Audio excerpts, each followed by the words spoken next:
Estamos de volta com o Meio Ambiente por Inteiro. Nossos convidados de hoje são Franco Perazzoni, delegado da Polícia Federal, e Ralph Lima, coordenador da Rede Nacional de Combate ao Tráfico de Animais Silvestres, RENCTAS.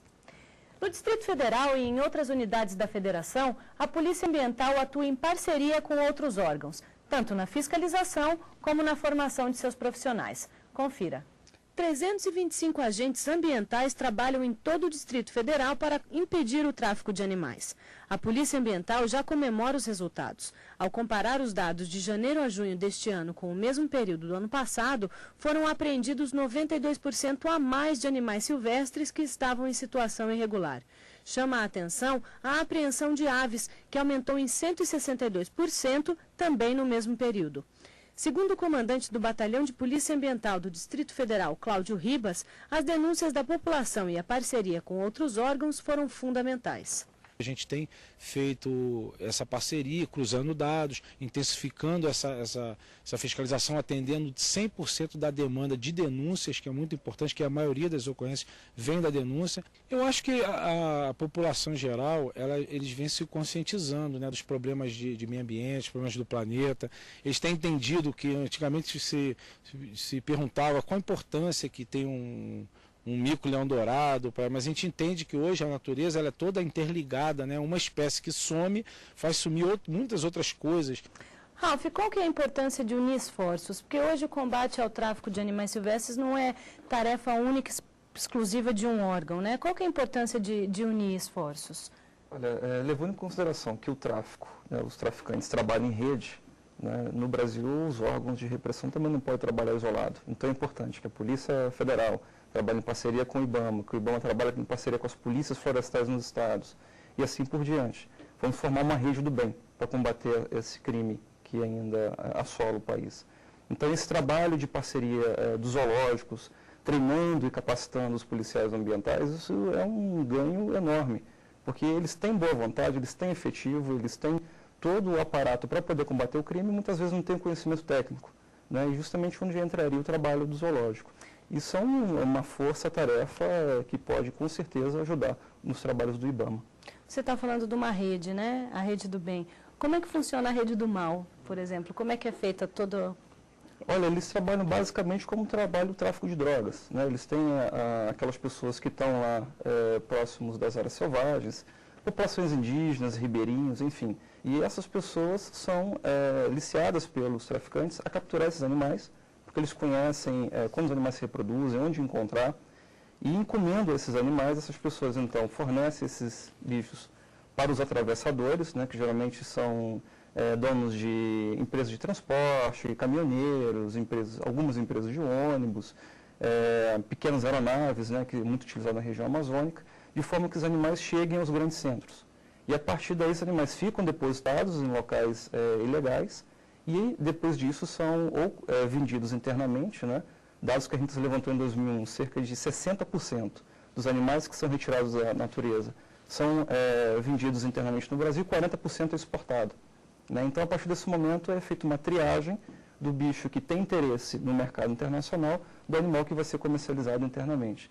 Então, eles são muito organizados nesse sentido. E hoje, grande parte desses traficantes estão utilizando a internet. É muito fácil, por exemplo, você entrar... ferramenta, né, que eles têm. Exatamente. Você pode entrar agora em um site de relacionamento na internet, encomendar uma serpente lá em Manaus e amanhã essa serpente, às 10 horas da manhã, está sendo entregue na sua casa pelos serviços postais. Entendeu? Então, assim, estão utilizando... da tecnologia, né? Da tecnologia e também dos nossos serviços postais para poder transportar mercadoria ilegal. Não só animais, mas também, eventualmente, eles apreendem drogas, armamentos, entre outros objetos ilícitos. E, Perazzoni, como é que eles conseguem fazer isso? Como é que é chegar no correio e postar uma sucuri, por exemplo? Bom, o que acontece hoje, infelizmente, é que, igual eu estava falando, se se fosse 1 quilo de cocaína ou de pasta base de cocaína tentando ser enviado pelo correio, certamente seria pego. Porque passa pelo raio-x, porque existe todo um aparato, inclusive dos próprios Correios, da Receita Federal do Brasil, da Polícia Federal, nesse sentido. Quando você trata de tráfico de animais, hoje já existe, eu acho que em São Paulo, existem alguns locais que eles passam as correspondências no raio-x, aí vê que é material orgânico, apresenta a característica de ser um animal silvestre, e aí eles abrem, né, fazem a entrega controlada, vai fazer a autuação em flagrante de quem está recebendo aquilo ali. Mas o grande problema é esse, ainda não é visto como crime, né, organizado, ainda não é visto como aquela modalidade que necessita de um trabalho integrado de diversos órgãos para ser reprimido, né?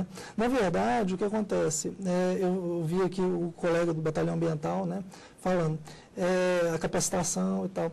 É importante a capacitação em todos os níveis. De nada adianta a capacitação, por exemplo, do policial ambiental que vai fazer a autuação em flagrante da pessoa, conduzir ele para a delegacia de polícia, e o delegado, a autoridade policial que vai receber aquilo ali para lavrar o auto de prisão em flagrante, ou o TC no caso, não estiver preparado para aquilo. De nada adianta encaminhar aquilo depois para a justiça, sendo que o promotor de justiça, o juiz, não tem conhecimento, não tem sensibilidade ambiental. Então, assim, a integração ela vai além da integração única e exclusivamente dos órgãos de repressão imediata. Outra coisa, cada órgão, a integração ela tem que ser entendida, cada órgão trabalhando aquilo que melhor sabe fazer, o que é a sua vocação. Os órgãos evoluem a partir do momento que entendem qual é a sua vocação, né? A polícia ambiental é a polícia ostensiva, ela tem a capilaridade, ela está presente, né, em todos os estados do Brasil e tem a maior facilidade, inclusive, de contato, de aprender esses animais. Mas ela não tem a capacidade de identificar, por exemplo, a organização criminosa que está sendo a receptadora daquilo, talvez até em outro país. Aí entra o papel da Polícia Judiciária, tanto a civil como a federal.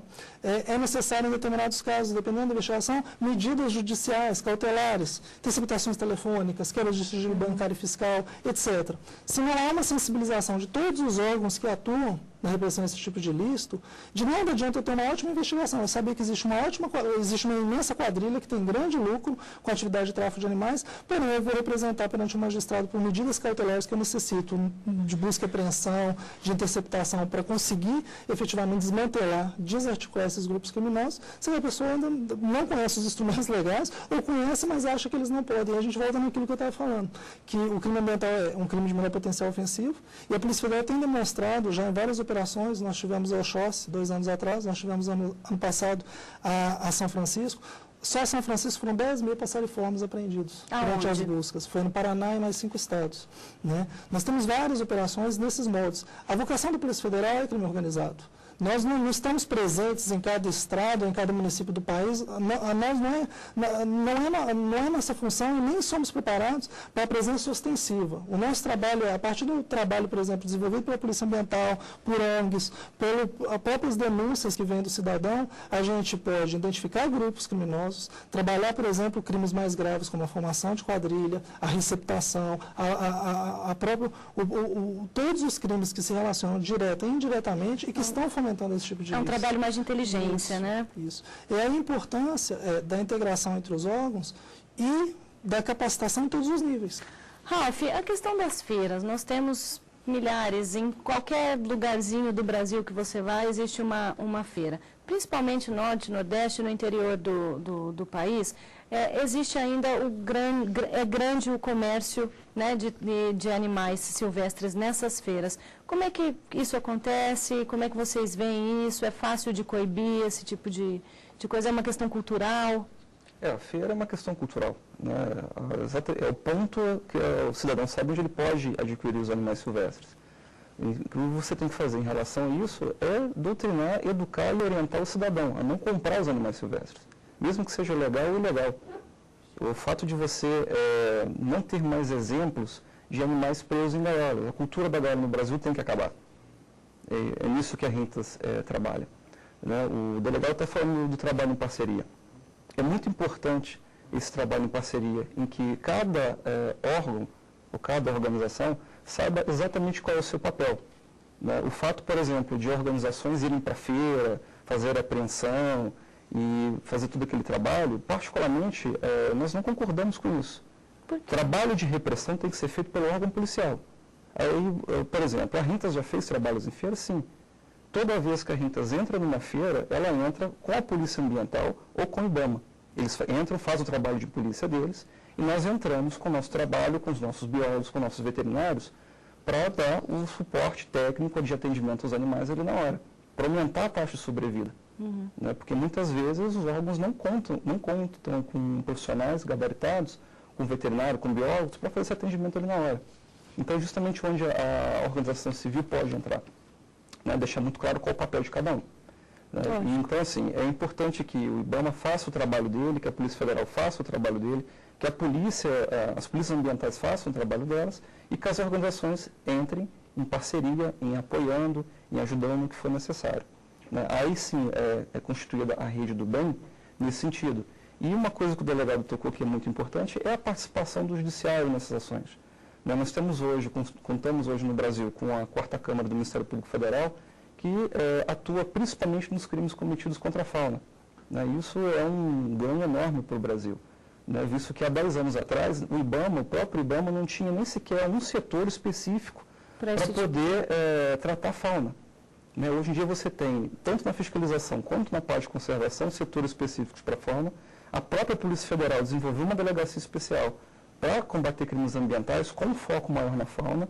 O Ministério Público Federal também foi na mesma direção e conseguiu criar a 4ª Câmara. Então você vê que o Estado brasileiro está se movimentando para melhorar um pouco essa situação. Claro que nós não estamos numa situação ideal, né? Precisamos caminhar muito. E a gente só consegue alcançar esse patamar a hora que você tiver todos os órgãos trabalhando em conjunto e que cada um saiba exatamente qual é o seu papel dentro dessa atividade de coibir o tráfico de animais. Por uma única finalidade. Exatamente. Né? Bom, queria agradecer a presença de vocês. Muito obrigada, Ralf. Muito obrigada, delegado Perazzoni.